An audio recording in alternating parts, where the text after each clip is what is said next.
느헤미야 2장 17절부터 20절까지 보겠습니다. 같이 읽겠습니다. 후에 그들에게 이르기를 우리가 당한 곤경은 너희도 보고 있는 바라. 예루살렘이 황폐하고 성문이 불탔으니 자 예루살렘 성을 건축하여 다시 수치를 당하지 말자 하고 또 그들에게 하나님의 선한 손이 나를 도우신 일과 왕이 내게 이런 말씀을 전하였더니 그들의 말이 일어나 건축하자 하고 모두 힘을 내어 이 선한 일을 하려 하매 호른 사람 산발랏과 종이었던 암몬 사람 도비아와 아라비아 사람 게셈이 이 말을 듣고 우리를 업신여기고 우리를 비웃어 이르되 너희가 하는 일이 무엇이냐 너희가 왕을 배반하고자 하느냐 하기로 내가 그들에게 대답하여 이르되 하늘의 하나님이 우리를 형통하게 하시리니 그의 종들인 우리가 일어나 건축하려니와 오직 너희에게는 예루살렘에서 아무 기업도 없고 권리도 없고 기업되는 바도 없다 하였느니라. 아멘.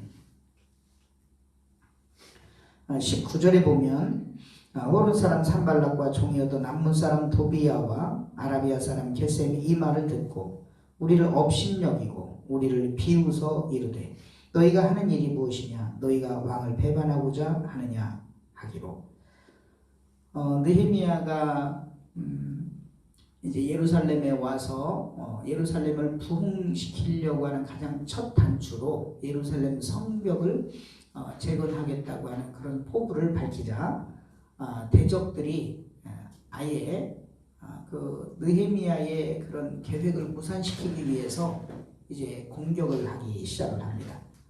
그것이 산발랏과 그리고 또 도비야와 게셈이라고 하는 그 주변에 있던 그 이방인들의 지도자였습니다. 느헤미야가 예루살렘 성벽을 재건하겠다고 하는 그 말에 대해서 이 말을 듣고 우리를 업신여기고 그리고 우리를 비웃어 이르되 업신여기고 비웃었다고 하는 얘기는 너희들이 할 만한 일이 못되고 너희들은 능히 성벽을 쌓을 수 있는 그런 힘도 능력도 없다고 하는 걸 알고 있었기 때문에 그렇습니다. 그러니까 이제 업신여기고 비웃는 것을 가만히 보면 그러니까 능력에 넘치도록 무엇을 꿈꾼다거나 또 능력에 넘치는 일에 손을 댄다거나 그럼 사람들이 비웃잖아요.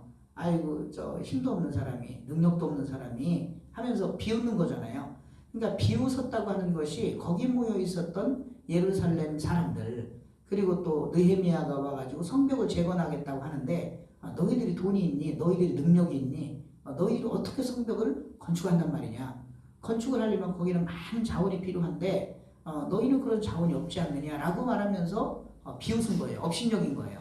그러니까 업신여김을 당할 만한 그런 상황에 놓여져 있다고 하는 걸 말합니다. 이것은 거기 모여 있었던 유다인들, 예루살렘 사람들이 그만큼 모든 걸 다 잃어버렸다고 하는 뜻이기도 하고 도저히 다시 일어나기 어려운 이런 상황 가운데 놓여져 있다고 하는 뜻이기도 합니다. 그러니까 주변에 있는 지도자들이 비웃은 것이죠. 비웃었을 뿐만이 아니라 또 느헤미야가 성벽을 재건하려고 하는 일에 대해서 정치적인 논리를 가지고서 또 접근해서 거기 있는 사람들을 무력화시키려고 하는 겁니다. 너희가 성벽을 재건한다고 하는 얘기는 너희들끼리 똘똘 뭉치겠다고 하는 얘기인데 그것은 왕을 배반하는 일이 아니냐라고 하면서 정치적인 논리 다른 사람들이 볼 때에 다른 사람들이 성벽 쌓는 일에 대해서 얼마든지 정치적으로 반대할 만한 그런 이슈를 가지고 들고 나온 것입니다. 만약 이렇게 들고 나오게 되면 거기 이제 마음이 약한 사람들 같은 경우는 왕이 그렇게 볼 수도 있겠는데 왕이 우리를 생각을 할 때 우리가 배반하려고 하는 것으로 볼 수도 있겠는데 그러다 자칫 잘못하면 왕이 군대를 보내서 다시 또 우리를 공격을 하고 또 우리를 왕을 향해서 모반한 사람들이라고 우리를 매도하면 우리는 다 초죽음이 되는 것 아니냐 이렇게 이해할 수도 있다는 것이죠.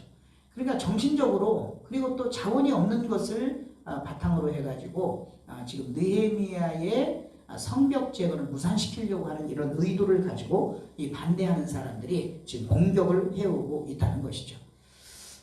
우리가 받은 꿈도 마찬가지입니다. 우리가 받은 비전도 마찬가지입니다. 우리가 뭔가 선한 일을 하려고 하면 또 우리가 뭔가 주님의 영광을 위해서 주님의 몸된 공동체를 향해서 또 우리 교회와 가정이 뭔가 부흥하려고 하는 그런 비전과 꿈을 우리가 가지게 되면 이런 반대에 부딪힌다는 거예요.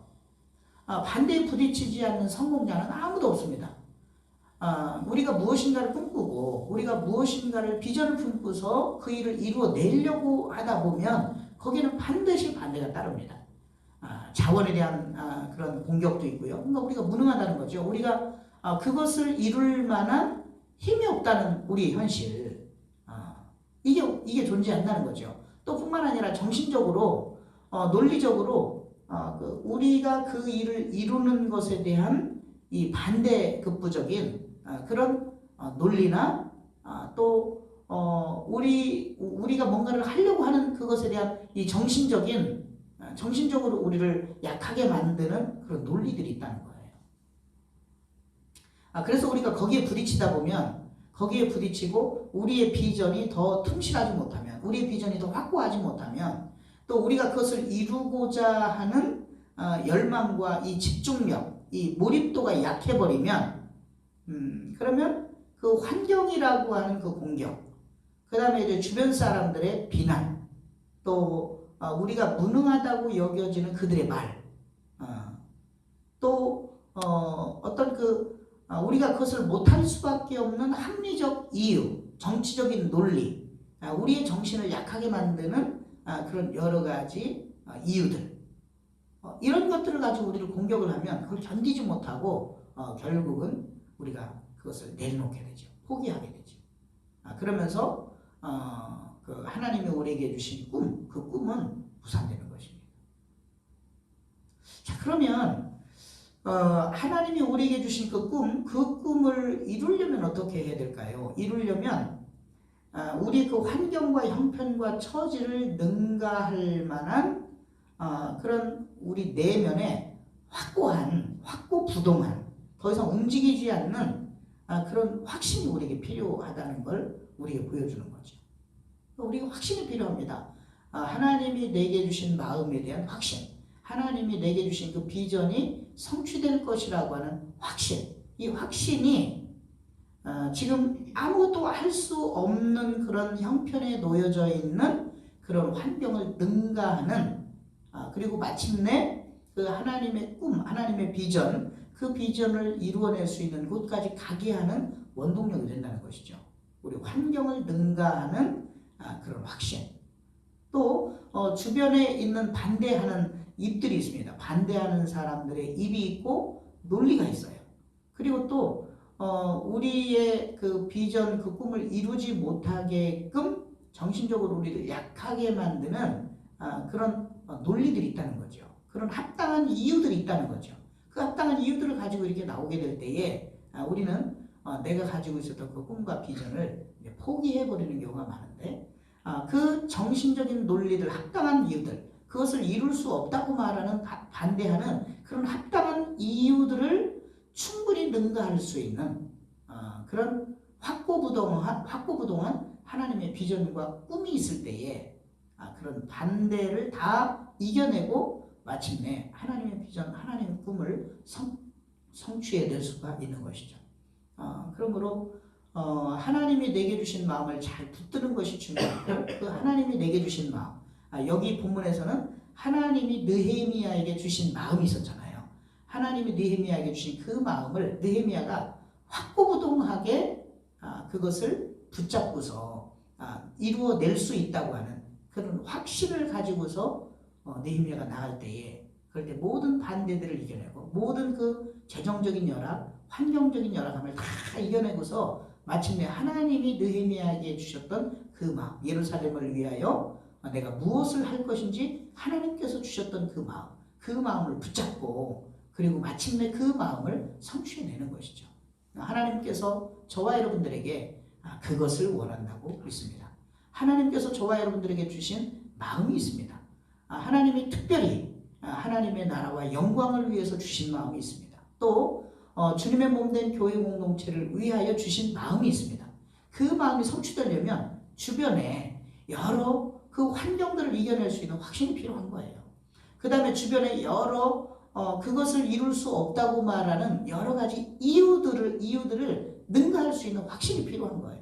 이 확신이 없는 사람은 결코 아무것도 이루어내지 못합니다. 우리 이 반대가 없을 때 우리가 그걸 이루는 게 아니라 반대는 자연스럽게 당연히 있는 것입니다. 그 반대적인 그 급부를 충분하게 이겨낼 수 있는 더 큰 비전에 대한 확신, 이 확신이 그리고 하나님께 대한 그 믿음이, 견고한 그 믿음이 결국은 우리 주변의 모든 반대 상황을 이겨내고 하나님이 주신 그 마음을 성취해낼 수 있는 그 자리로 갈 수 있는 거죠.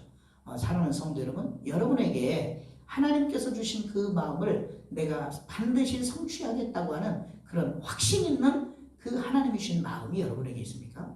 그 마음이 없다면 우리는 아무것도 이루지 못할 것입니다. 그러나 그 마음이 확실하게 그 마음 속에 이 부동의 자리를 차지하고 있다고 한다면 여러분들이 무엇인가를 이루어낼 것입니다. 하나님의 나라와 영광을 위해서 주님의 몸된 교회 공동체를 향해서 여러분들은 일생 동안 무엇인가를 성취해내는 그런 사람이 될 것입니다.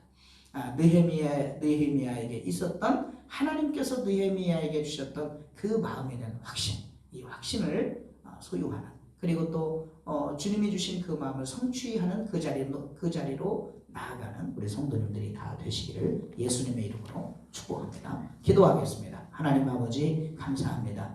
오늘 이 새벽도 우리를 깨워주시고 주님께 나와 예배하며 또 주의 말씀을 듣고 다시 한번 우리의 마음을 정돈하고 우리가 왜 이 자리에 머물러 있는지, 왜 우리는 하나님이 주신 그 꿈을 이루지 못하는지 느헤미야를 통하여 우리 다시 한번 우리의 마음을 다잡습니다. 주여, 느헤미야에게 주셨던 그 마음을 느헤미야가 붙잡고 여러 그 반대파에 부딪혔지만은 그러나 그 모든 반대들을 넉넉하게 이겨낼 수 있는 주님이 주신 마음에 대한 그 확신을 가지고 앞을 향하여 정진해 나아가게 될 때에 마침내 하나님의 꿈, 하나님의 비전을 성취하는 느헤미야의 모습을 보게 됩니다. 우리 사랑하는 귀한 모든 권속들마다 하나님께서 주신 그 마음을 붙잡되 우리를 반대하는 또 우리를 나약하게 만드는 그 여러 가지 합당한 그 이유들을 능가할 수 있는 확고부동한 확신을 우리에게 주셔서 하나님의 비전과 그 꿈을 마침내 성취하는 우리 사랑하는 권속들이 다 되게 하여 주옵소서. 예수님의 이름으로 간절히 기도하옵나이다. 아멘.